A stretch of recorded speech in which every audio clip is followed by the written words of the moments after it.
Advocacy Award is Karen Lisser. Karen could don the most elaborate disguise and still be immediately recognizable the second she uses her voice. Her voice is her instrument after all, and anywhere there is a forum for those without a voice, Karen is there with hers. Karen is a force. She is the foundation of everyone cooperating to help others, aka ECHO, the leader who started 24 years ago and grew the organization from 1 employee to a thriving hub of 12. She sets the bar high and achieves with a dedicated board and staff marching, elbows locked, beside her. A colleague of Karen said, "She has built a place where every walk of life can be and is equally respected." Beyond ECHO, Karen was on the planning committee that started House of Mercy. She spent years as a member of the Homeless Intervention Task Force, the Poverty Response Team, the League of Women Voters, and Janesville School District's Alcohol and Other Drug Abuse Committee. She's also well known as an honorary member of the Rock Aqua Jays. No matter which hat she wears, she encourages us to be better versions of ourselves. And while advocacy itself is a tall order, there is no height requirement. Karen's advocacy work is measured in a lifetime of commitment, compassion, determination, and knowledge. Her example inspires us to use our own instruments, whether we're the first brave voice or one in a chorus of many. From there, it's up to each of us to find a forum and to be a force. Congratulations, Karen Lisser.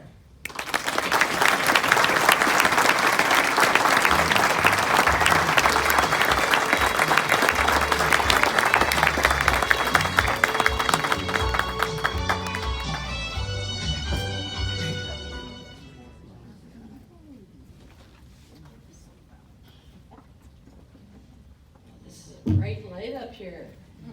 Blinding.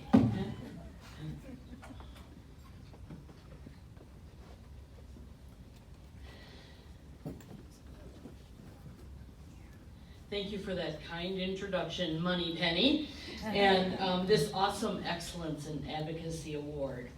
ECHO is a proud partner of United Way Blackhawk Region. The United Way staff and board do a wonderful job leading agents of change in this community, and that's not a top secret. Congratulations to the other award winners. I am thrilled to be among this superb group of businesses and individuals being honored today. I'd like to start by reading a short piece.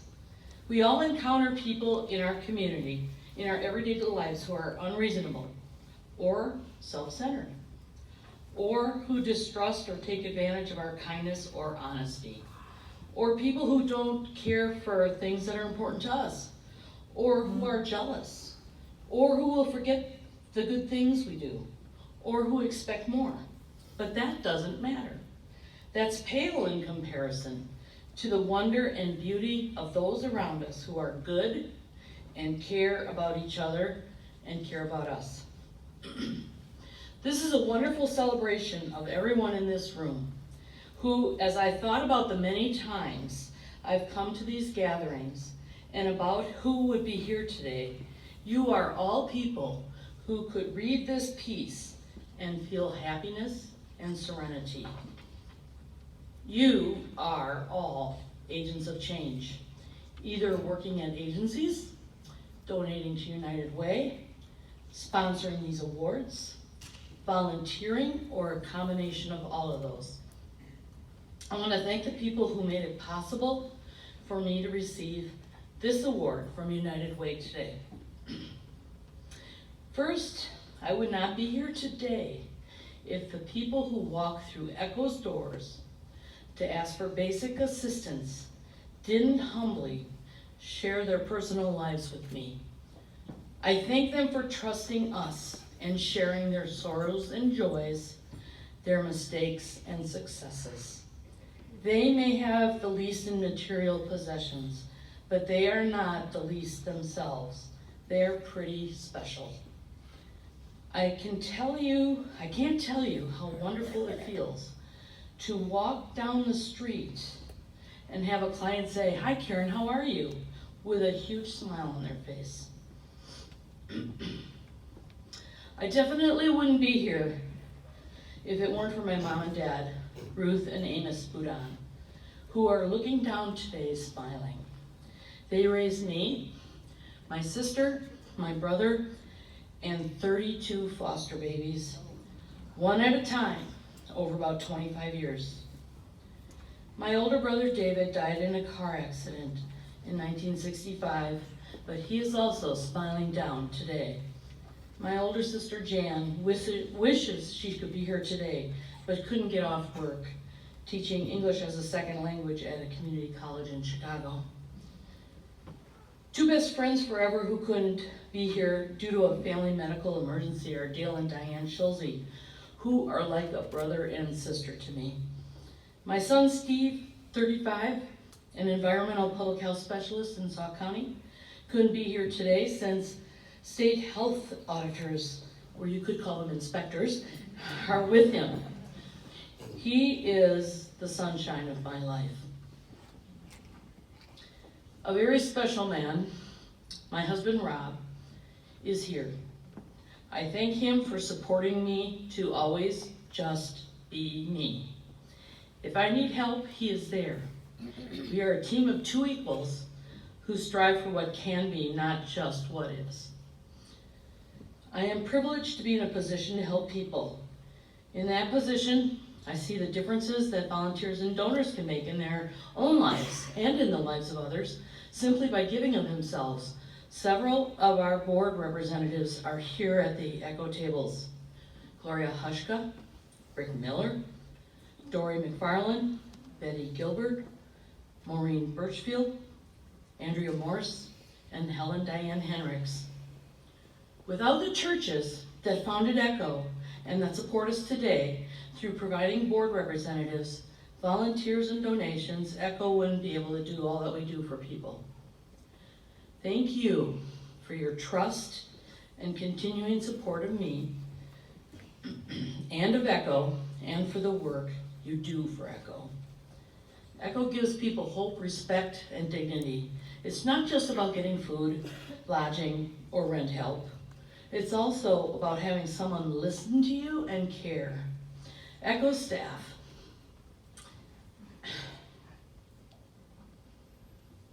I can't say enough about the dedication, caring, and expertise of my coworkers who serve the clients and are a wonderful support to me.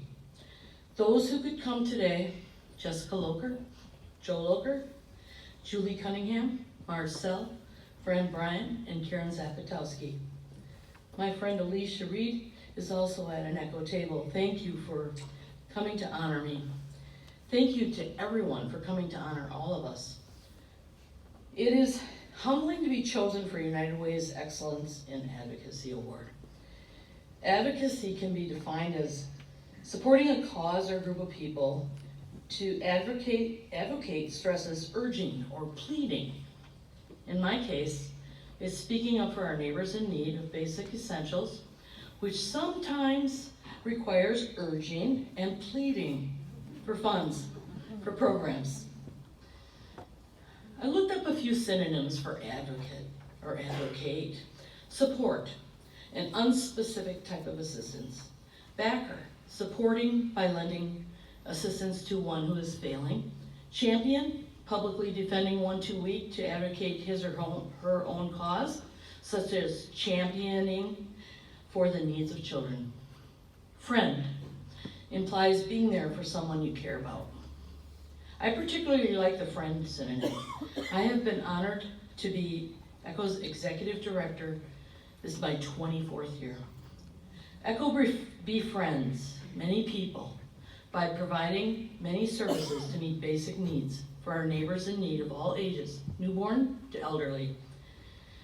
ECHO stands for everyone cooperating to help others, and it is a grassroots agency founded by the churches in the area, not part of a chain.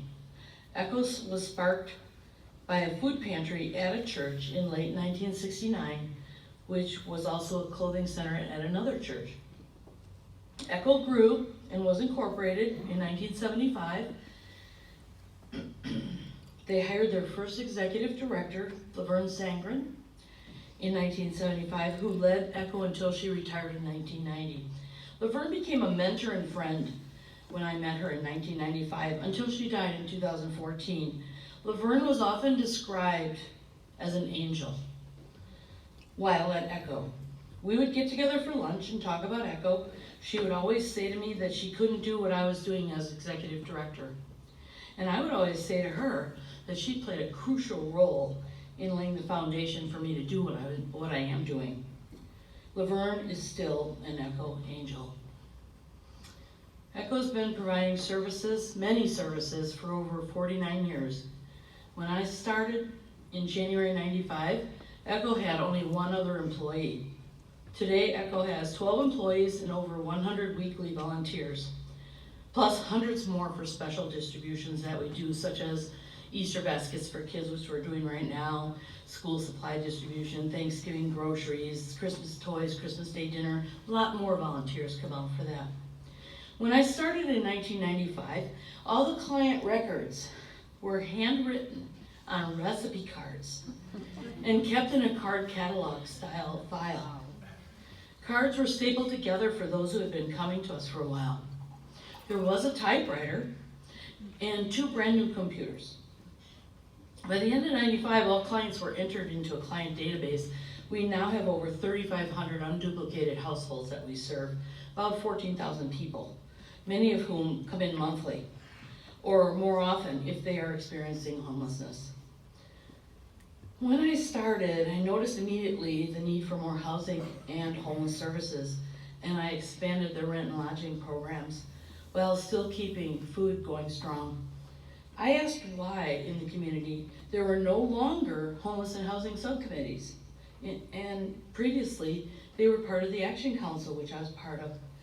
I resurrected them, later combining them into one committee. Many more changes followed, and I will never forget the day in late 1995 that Ron Del Cello, then the administrator of Parkside Lodge, came to me and asked what I thought the building could be used for, since Mercy Health was moving Parkside Lodge out. It had been a convent at one time and had many bedrooms. I said, without a doubt, it needs to be a homeless shelter, because Janesville needed one badly, and Mercy Health agreed. I was on the startup committee of House of Mercy, and Ron chose me to help Javon Bay cut the ribbon. Ron was the executive director of that then, and an active member of the Homeless Committee. I was also a founding member of the W2 response team, which later became the poverty response team. After a few years, we combined all these committees because all of us were going to all these different meetings, and the Homeless Intervention Task Force was born. I was an active member of the Homeless Education Action Team, HEAT, looking for ways to help students who were experiencing homelessness. After a few years, it became Project 1649, and I'm pleased to say I was on the committee that hired Executive Director Tammy DeGarmo.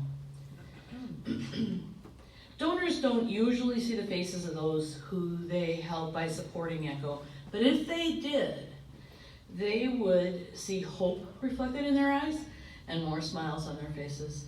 I can't tell you how good it feels to be part of an organization that does that.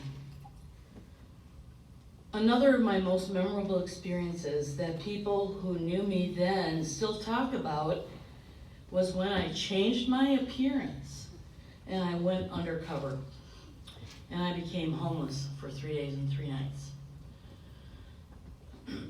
One of my tasks was to check on the places that we were using for lodging.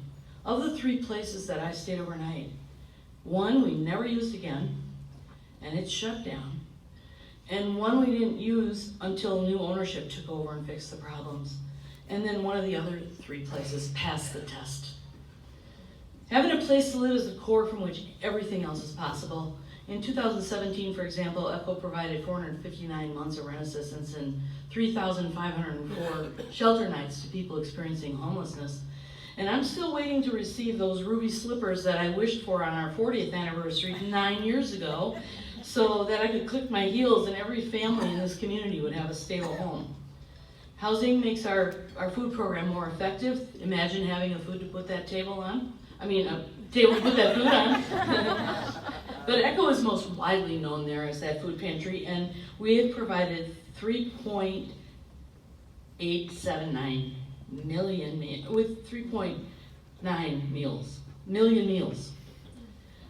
We provide over 30 services, and so that I don't talk much longer, you could check our website, and our dollars and cents report is one of the reports on there, and you will see that Echo's direct assistance is 98% and admin 2%. So Echo's an example of faith in action, taking responsibility for helping each other. And Echo's Constitution says in part, Echo seeks to respond to human needs simply because it exists. I'd like to read one last excerpt from a book called Believe, and the excerpt is compassion. Compassion shown to others will be shown to you someday. Thank you everyone for coming to honor us. Give the world the best you have, even if it's not enough.